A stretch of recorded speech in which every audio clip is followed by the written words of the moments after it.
పంచాయతీ ఎన్నికలకు సంబంధించి తెలంగాణ ప్రభుత్వం సిద్ధమైనట్లు కనిపిస్తూ ఉంది.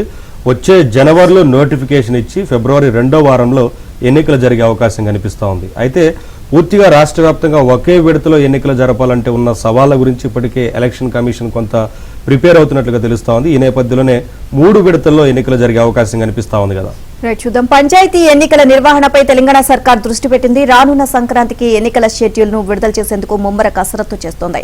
ఈ మేరకు ఫిబ్రవరి 2వ వారంలో సర్పంచ్ ఎన్నికలు నిర్వహించే అవకాశాలు ఉన్నాయి. తెలంగాణ వ్యాప్తంగా సర్పంచ్ ఎన్నికలను ఒకే రోజు జరిపితే ఎదురయ్యే సవాళ్లను దృష్టిలో ఉంచుకుని మొత్తం 3 విడతల్లో ఎన్నికలు నిర్వహిస్తామని రాష్ట్ర ఎన్నికల సంఘం ఇప్పటికే ప్రకటించింది. సర్పంచ్ ఎన్నికలు ముగిశాక జెడ్పీటీసీ, ఎంపీటీసీ ఎన్నికలను నిర్వహించనుంది.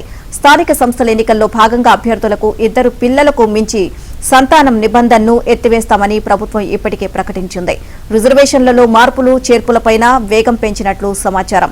వీటికి సంబంధించిన నిబంధనలపై అసెంబ్లీ సమావేశాల్లో చర్చించి బిల్లు పెట్టి ఆమోదింప చేయాలని ప్రభుత్వం భావిస్తోంది. ఈ ఏడాది జనవరి 31న సర్పంచ్ల పదవీ కాలం పూర్తయింది. అయితే గత 10 నెలలుగా పంచాయతీల్లో ప్రత్యేక అధికారుల పాలన కొనసాగుతోంది. దీన్ని దృష్టిలో ఉంచుకుని వెంటనే ఎన్నికలు జరపాలని పలు వర్గాల నుంచి డిమాండ్ వస్తున్నప్పటికీ సుప్రీంకోర్టు ఆదేశాలకు అనుగుణంగా రిజర్వేషన్ల ప్రక్రియను పూర్తి చేసి స్థానిక ఎన్నికలు జరిపే విధంగా ప్రభుత్వం కార్యాచరణ చేపట్టింది. స్థానిక సంస్థల ఎన్నికల్లో బీసీ రిజర్వేషన్ల కోసం రాష్ట్ర ప్రభుత్వం డెడికేటెడ్ కమిషన్ను ఏర్పాటు చేసింది. ఈ కమిషన్ సమగ్ర కులగణన పూర్తి చేసి డిసెంబర్ 10 నాటికి నివేదిక అందజేయనున్నట్లు తెలుస్తోంది. ఆ నివేదికను పరిశీలించిన అనంతరం బీసీ రిజర్వేషన్లపై ప్రభుత్వం ఓ నిర్ణయం తీసుకోవాలన్న ఉద్దేశంతో ప్రభుత్వం ఉంది. బీసీ రిజర్వేషన్లను ప్రభుత్వ పరంగా పెంచే అవకాశాలను పరిశీలించనుంది.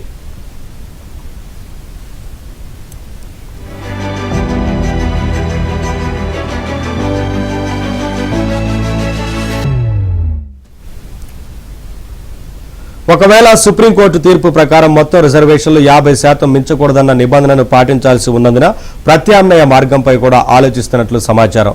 అలాంటి పరిస్థితి ఉంటే పార్టీ పరంగా బీసీలకు అధిక స్థానాలు కేటాయించి తామే అమలు చేశామని అధికార పార్టీ చెప్పే అవకాశాలు కనిపిస్తున్నాయి. పంచాయతీ ఎన్నికల రిజర్వేషన్లపై ప్రభుత్వానిదే తుది నిర్ణయమని, సుప్రీంకోర్టు మార్గదర్శకాలకు అనుగుణంగా రిజర్వేషన్లు ఉంటాయని, ఎన్నికలను పారదర్శకంగా నిర్వహిస్తాము అని ఎస్ఈసీ గతంలో తెలియజేసింది. కాగా స్థానిక సంస్థల ఎన్నికలు మొదలయ్యేలోపు యాసంగి సీజన్ కోసం పెట్టుబడి సాయం కింద ఇచ్చే రైతు భరోసా పథకాన్ని పూర్తి చేయాలని సర్కార్ భావిస్తున్నట్లు సమాచారం. ఓవరాల్ గా ఇదే అంశానికి సంబంధించి మరింత సమాచారాన్ని మా కరెస్పాండెంట్ నర్సింగ్రావు నాటి తెలుసుకుందాం. నర్సింగ్రావు, పంచాయతీ ఎన్నికల కోసం అయితే ప్రభుత్వము కసరత్తును ముమ్మరం చేసింది. వీలైనంత త్వరగానే ఎన్నికలు నిర్వహించాలనేటువంటి లక్ష్యంతో ఇటీవల కాలంలో అధికారులతో తరచూ సమీక్ష సమావేశాలని నిర్వహిస్తా ఉన్నారు. అందులో భాగంగా నిన్న మంత్రి కొండా సురేఖ, మంత్రి సీతక్క కూడా ఇందుకు సంబంధించినటువంటి సమీక్ష సమావేశాన్ని పంచాయతీరాజ్ శాఖ మంత్రి సీతక్క నిర్వహించారు. సో ఈ నేపథ్యంలో ఈ సమీక్ష సమావేశంలో కొన్ని కీలకమైనటువంటి నిర్ణయాలు అయితే తీసుకున్నారు. పంచాయతీ ఎన్నికలకు సంబంధించినటువంటి తుది కసరత్తును కూడా పూర్తి చేసినట్లుగా తెలుస్తా ఉంది. అందులో భాగంగా జనవరి 14న ఎన్నికల నోటిఫికేషన్ విడుదల చేసేటువంటి అవకాశం ఉన్నట్లుగా తెలుస్తా ఉంది. ఫిబ్రవరి 10లోపు 3 విడతల్లో పంచాయతీ ఎన్నికలను పూర్తి చేసేటువంటి ఆలోచనతో ప్రభుత్వం ఉన్నట్లుగా తెలుస్తుంది. మొత్తంగా రాష్ట్రంలో 12,900 పంచాయతీలు, గ్రామ పంచాయతీలు దాదాపుగా ఉన్నాయి. సో ఈ పంచాయతీల పదవీ కాలము గత జనవరి 30వ తేదీతోటే ముగిసింది. ప్రస్తుతము ప్రత్యేక అధికారుల పాలన కొనసాగుతా ఉంది. సో వీలైనంత త్వరగానే ఈ ఎన్నికలను పూర్తి చేయాలనేటువంటి ఆలోచనతో ఉండే కసరత్తు దాదాపుగా పూర్తి చేసింది. అయితే ఈ పంచాయతీ స్థానిక సంస్థల ఎన్నికల్లో ఇప్పటి వరకు 2 పిల్లలకు మించినటువంటి వారు పోటీ చేసేటువంటి అవకాశం లేదు. సో ఆ నిబంధనను కూడా ఎత్తివేసేటువంటి ఆలోచనతో ప్రభుత్వం ఉంది. ఆ మేరకు ఇప్పటికే నిర్ణయం కూడా తీసుకుంది. రేపు రాబోయేటువంటి అసెంబ్లీ సమావేశాల్లో అందుకు సంబంధించినటువంటి బిల్లును ప్రవేశపెట్టి కూడా ఆమోదించేటువంటి అవకాశం ఉంది.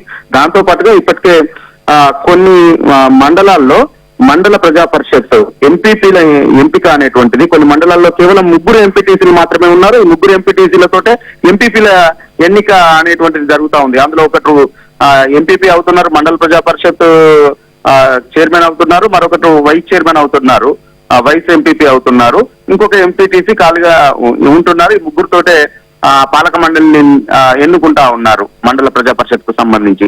సో ఈ నేపథ్యంలో కనీసంగా ఆ 3 ఉన్నటువంటి ఎంపీటీసీల స్థానంలో 5 ఎంపీటీసీలు ఉండే విధంగా కూడా చట్టాన్ని సవరించబోతా ఉన్నారు. ఆ మేరకు కూడా ఆ సవరణకు సంబంధించినటువంటి బిల్లును రేపు రాబోయేటువంటి అసెంబ్లీ సమావేశంలో ప్రవేశపెట్టి ఆమోదించబోతా ఉన్నారు. అయితే ఈ పంచాయతీ ఎన్నికలకు సంబంధించి ఈ డెడికేషన్ కమిషన్ నివేదిక వచ్చి ఆ రిజర్వేషన్లను కూడా ఈ డిసెంబర్ 10వ తేదీలోపు ఈ నివేదిక వచ్చేటువంటి అవకాశం ఉంది.